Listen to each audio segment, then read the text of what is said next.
कृष्ण गोविंद हरे मुरारी नाथ नारायण वासुदेव श्री कृष्ण गोविंद हरे मुरारी नाथ नारायण वासुदेव नाथ नारायण वासुदेव नाथ नारायण वासुदेव नाथ नारायण वासुदेव नाथ नारायण वासुदेव कृष्ण गोविंद हरे मुरारी नाथ नारायण वासुदेव हरे राम राम राम हरे हरे हरे कृष्ण कृष्ण कृष्ण हरे हरे हरे राम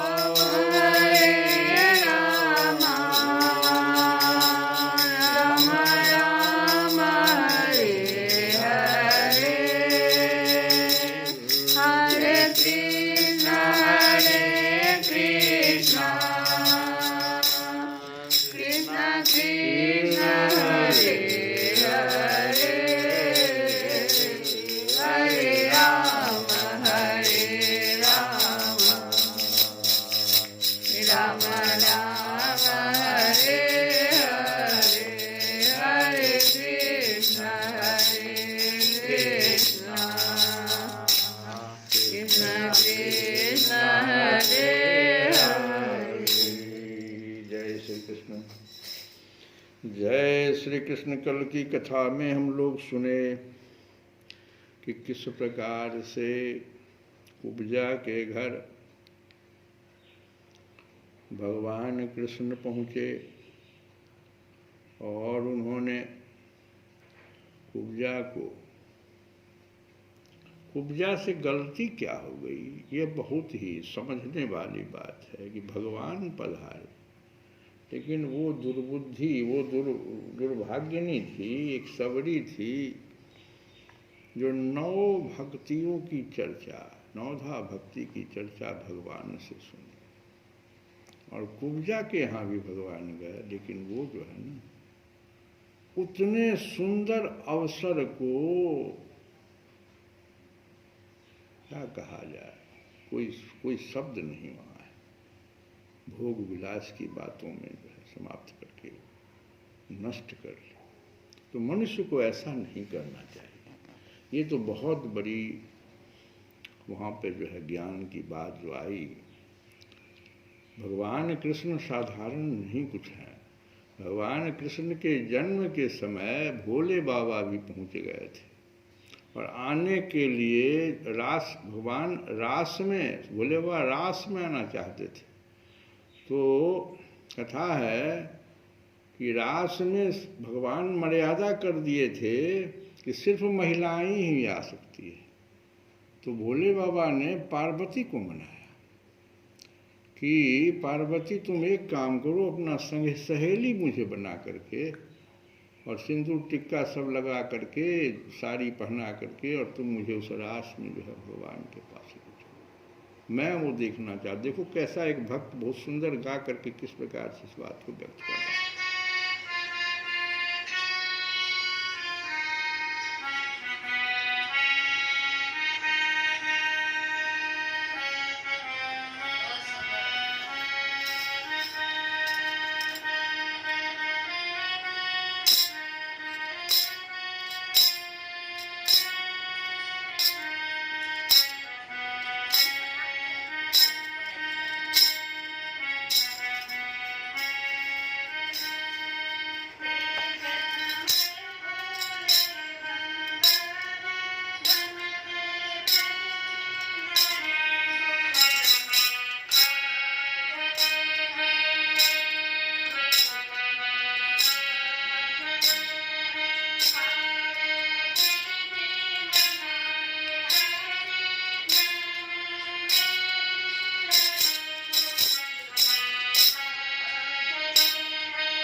न माने त्रिपुरारी आ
गए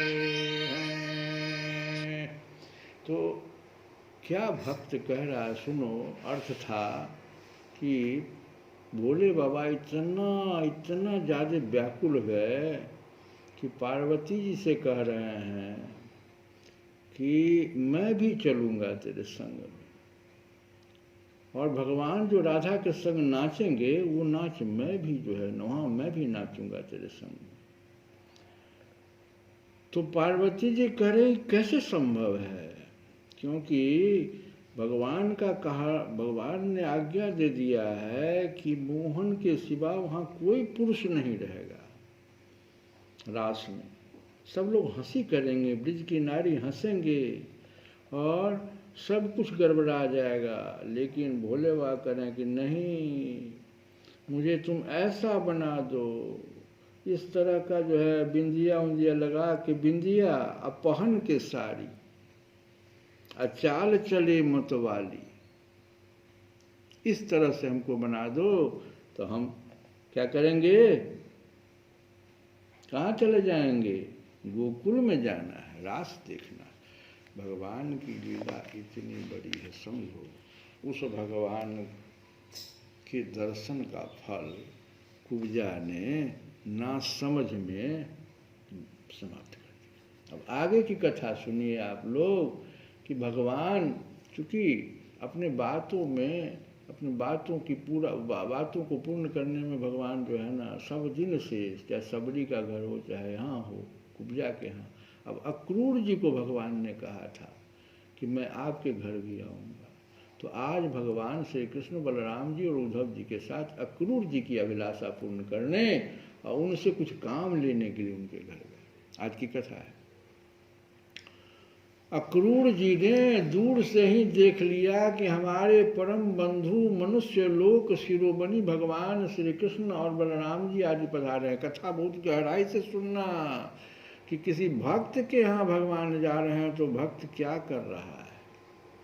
दूर से ही देख लिया, वे तुरंत उठकर आगे गए, आनंद से भरकर उनका अभिनंदन और आलिंगन किया। अक्रूर जी ने भगवान श्री कृष्ण और बलराम को नमस्कार किया था। उद्धव जी के साथ उन दोनों भाइयों ने भी उन्हें नमस्कार किया। जब सब लोग आराम से आसनों पर बैठ गए तब अक्रूर जी उन लोगों की विधिवत पूजा करने लगे। परीक्षित, उन्होंने पहले भगवान के चरण धोकर चरणोदक सिर पर धारण किया।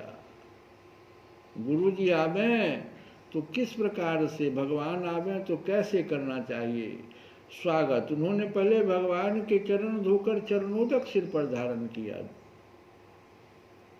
और फिर अनेकों प्रकार की पूजा सामग्री, दिव्य वस्त्र, गंधमाला और शिष्ट आभूषणों से उनका पूजन किया। सिर झुकाकर उन्हें प्रणाम किया, उनके चरणों को अपनी गोद में लेकर दबाने लगे। उसी समय उन्होंने विनयावनत होकर भगवान श्री कृष्ण और बलराम जी से कहा कि भगवान, यह बड़े ही आनंद और सौभाग्य की बात है कि पापी कंस अपने अनुयायियों के साथ मारा गया और उसे मारकर आप दोनों ने यदुवंश को बहुत बड़े संकट से बचा लिया तथा उन्नत और समृद्ध किया है।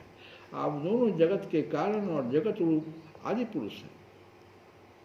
आपके अतिरिक्त और कोई वस्तु नहीं है, न कारण न तो कार्य। परमात्मन, आपने ही अपनी शक्ति से इसकी रचना की है और आप ही अपनी काल, माया आदि शक्तियों से इसमें प्रविष्ट होकर जितनी भी वस्तुएं देखी और सुनी जाती उनके रूप में प्रतीत हो रहे हैं।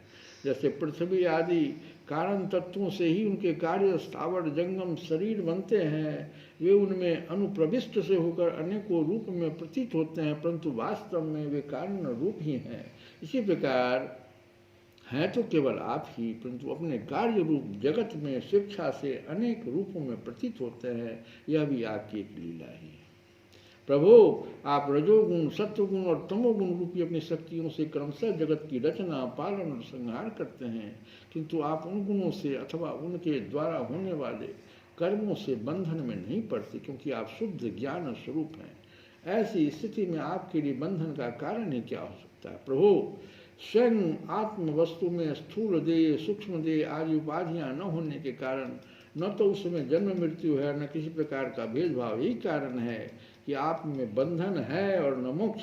आप में अपने अपने अभिप्राय के अनुसार बंधन या मोक्ष की जो कुछ कल्पना होती है, इसका कारण केवल हमारा अविवेक ही है।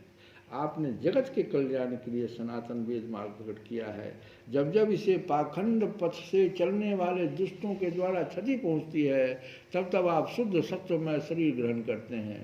प्रभु, वही आप इस समय अपने अंश श्री बलराम जी के साथ पृथ्वी का भार दूर करने के लिए यहाँ वसुदेव जी के घर अवतीर्ण हुए हैं।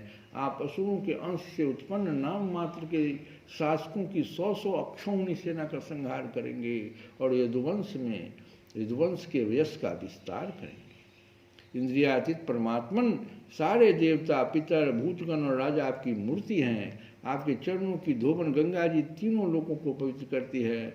आप सारे जगत के एकमात्र पिता और शिक्षक हैं। वही आज हमारे घर पधारे, इसमें संदेह नहीं कि आज हमारे घर धन्य धन्य हो गए। उनके सौभाग्य की सीमा न। श्री कृष्ण गोविंद हरे मुरारे नाथ नारायण